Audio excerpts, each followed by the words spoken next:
Bonjour, bonsoir, chers toutes, chers tous. Bienvenue dans cette nouvelle capsule.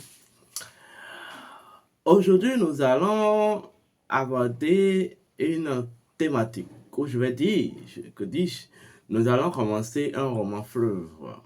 Oui, nous allons revenir encore dans la spiritualité ancestrale et parler du vaudou. Encore le vaudou. Parce que comme j'ai coutume de vous dire, le vaudou, c'est le fondement de toute la spiritualité ancestrale. C'est le fondement de tout l'animisme.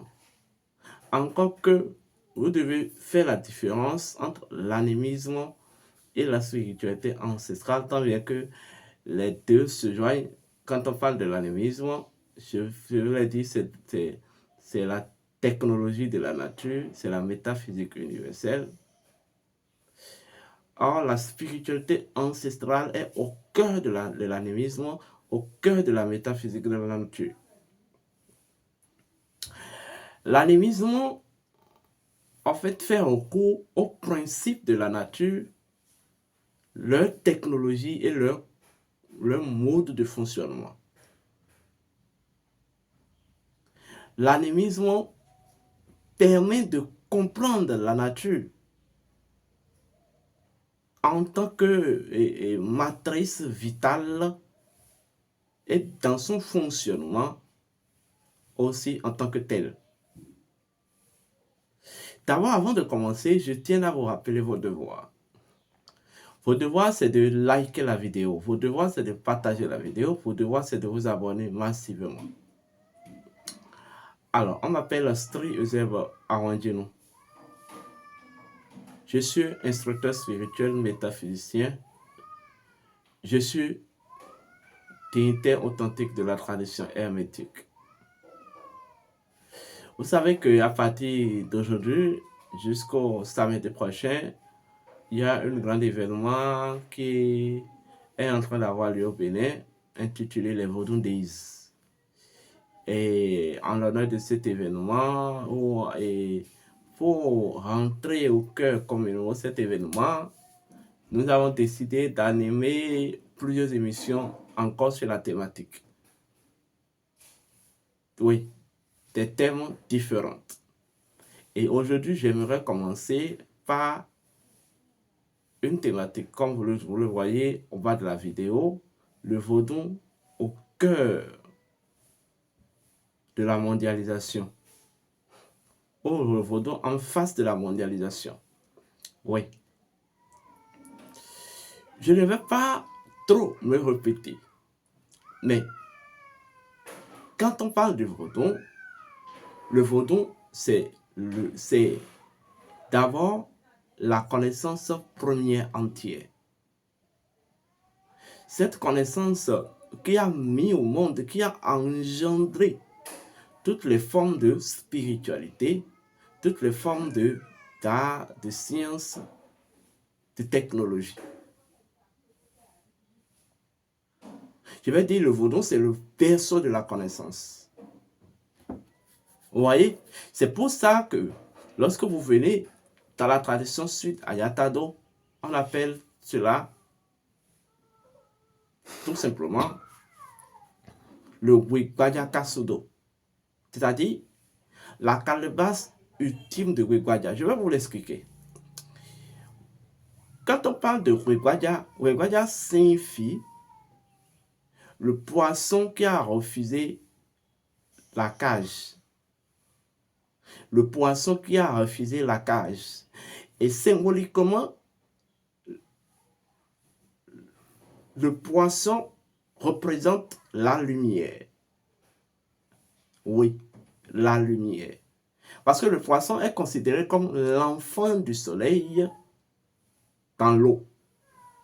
Donc, l'enfant du soleil, c'est le soleil. L'enfant de la lumière est la lumière.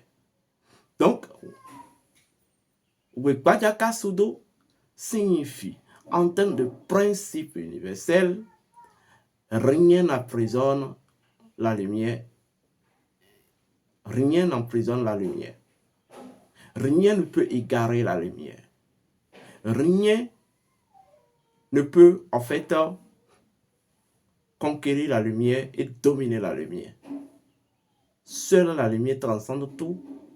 Seule la lumière, en fait, surpasse tout. Donc, on dit Wikbaja, c'est-à-dire Wikbe Aja, ou le poisson qui a refusé la cage.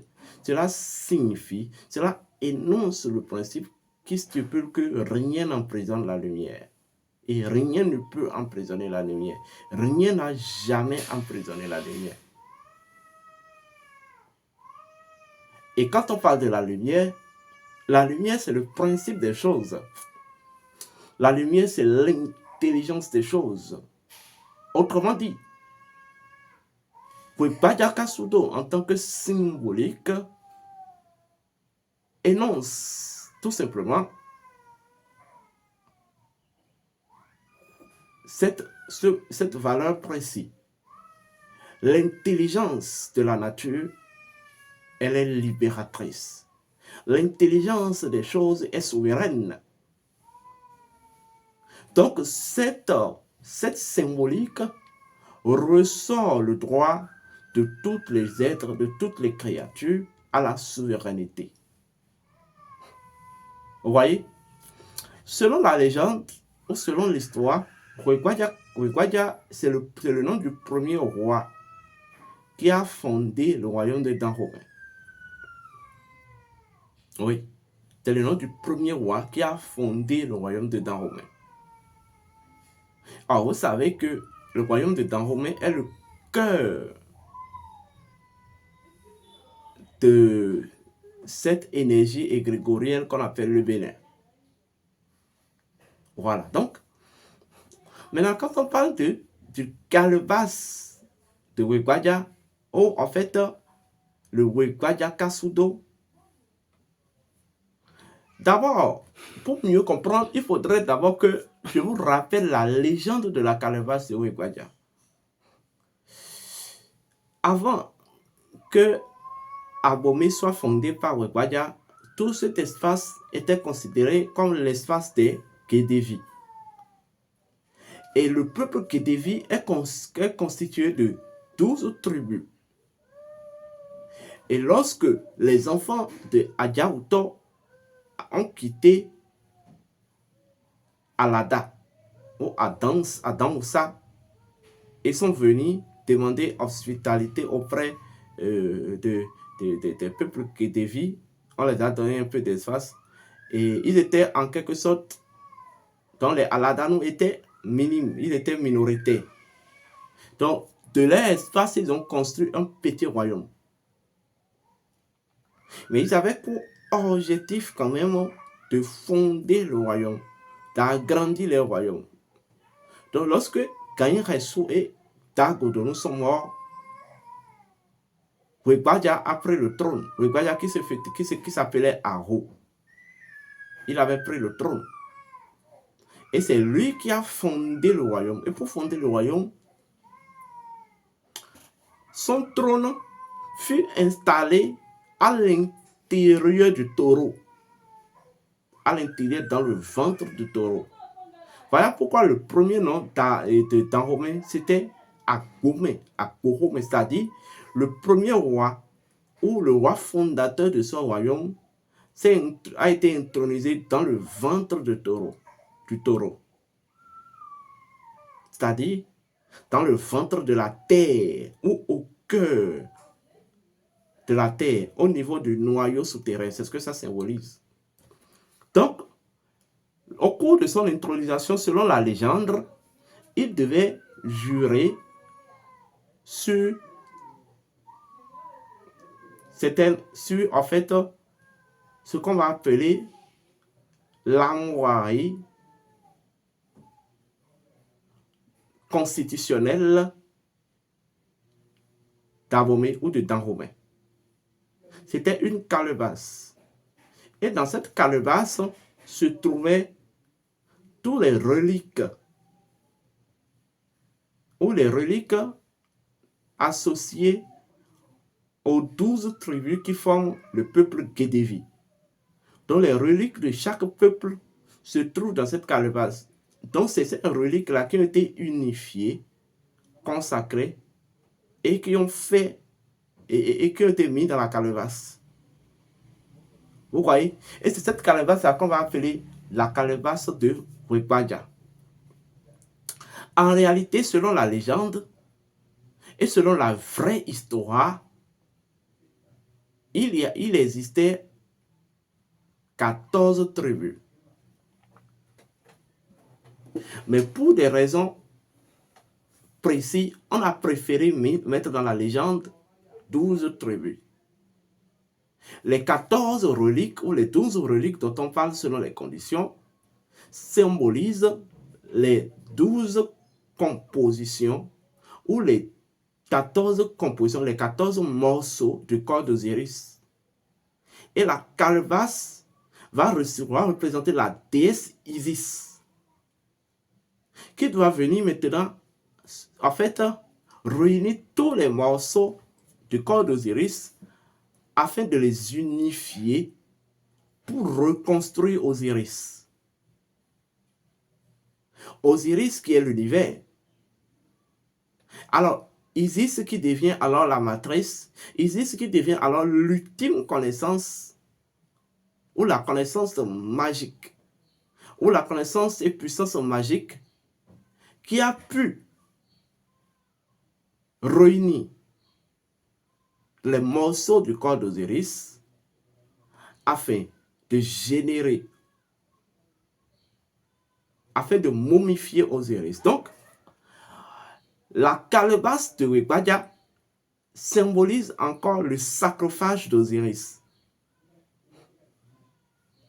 Vous comprenez? Et selon d'autres niveaux de connaissance, le sarcophage d'Osiris représente ou symbolise en fait l'intimité d'Isis. Vous comprenez? Donc, Osiris étant considéré comme le principe premier de toutes les choses, les 14 morceaux ne sont que les fonctions associées à la nature du principe premier des choses. Donc, le Rugage Kasuto devient alors la connaissance, la véritable connaissance par laquelle tout fut créé, par la véritable connaissance sur laquelle est fondé notre univers. Dans le vaudou. Vous voyez? Ce n'est pas alors pour rien que lorsque vous allez dans la Bible des chrétiens, dans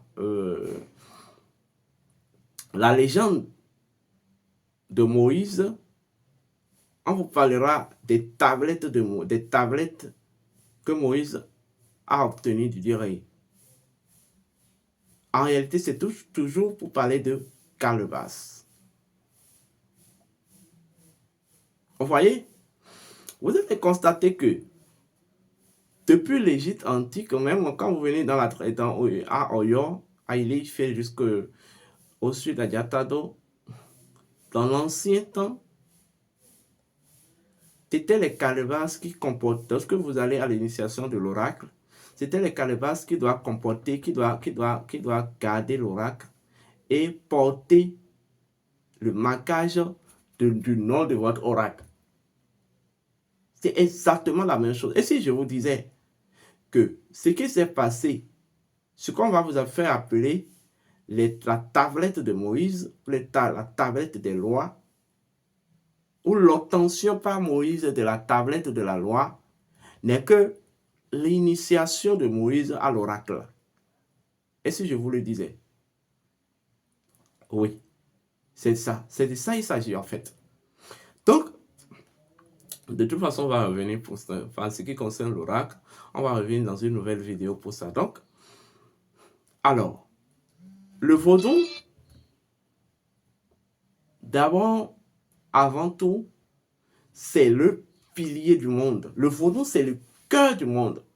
Le vaudou, c'est le cœur du monde parce que le vaudou porte en son sein l'essence. Vous voyez? L'essence de l'univers et devient alors, en fait, l'essence de l'univers qui va générer le contenu de l'univers et en fait, qui va donner plus tard ce que vous allez appeler plus tard la création au sein de l'univers. Le vaudou, au sein de la mondialisation, n'est pas à percevoir en tant qu'un dogme, non, un dogme religieux, non. Mais le vaudou, dans la mondialisation, est la connaissance primordiale qui fonde toute civilisation, donc en fait qui est censé être le pilier même du monde nouveau.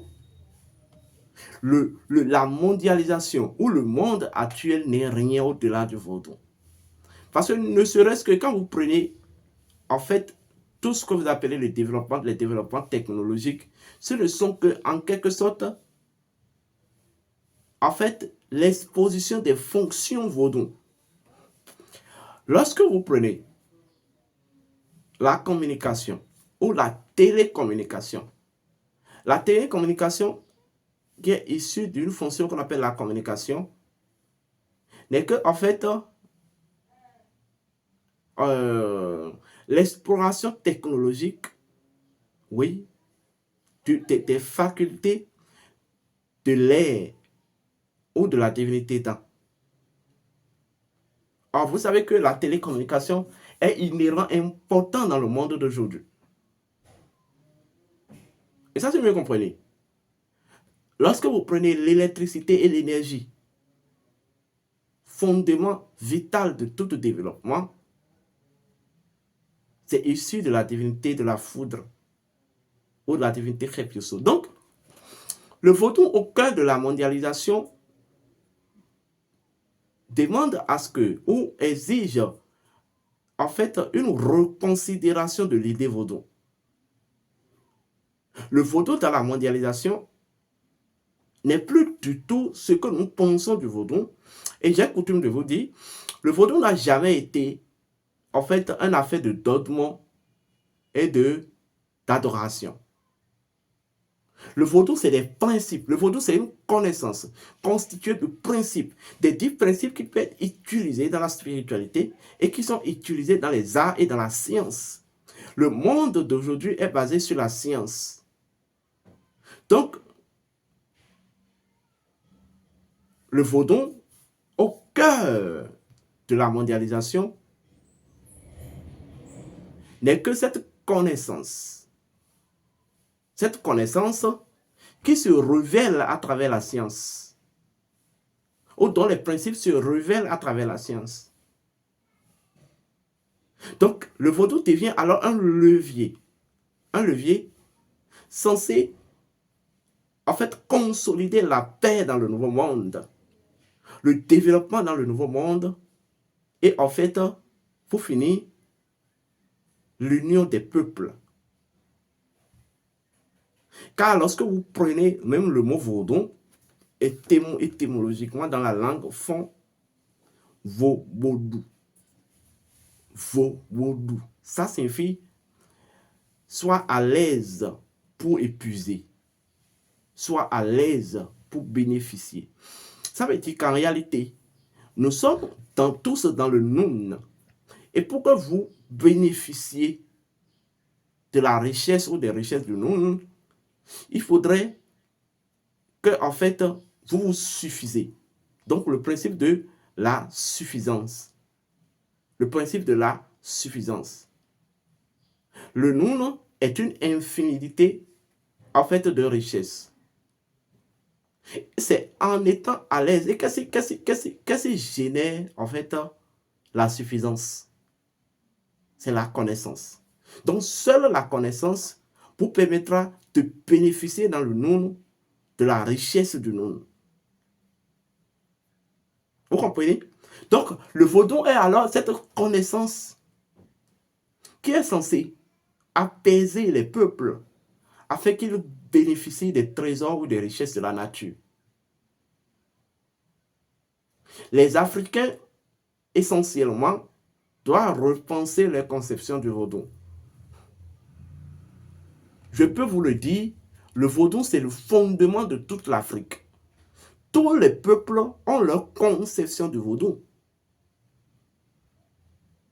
Les gars, ils ont déjà inventé des avions.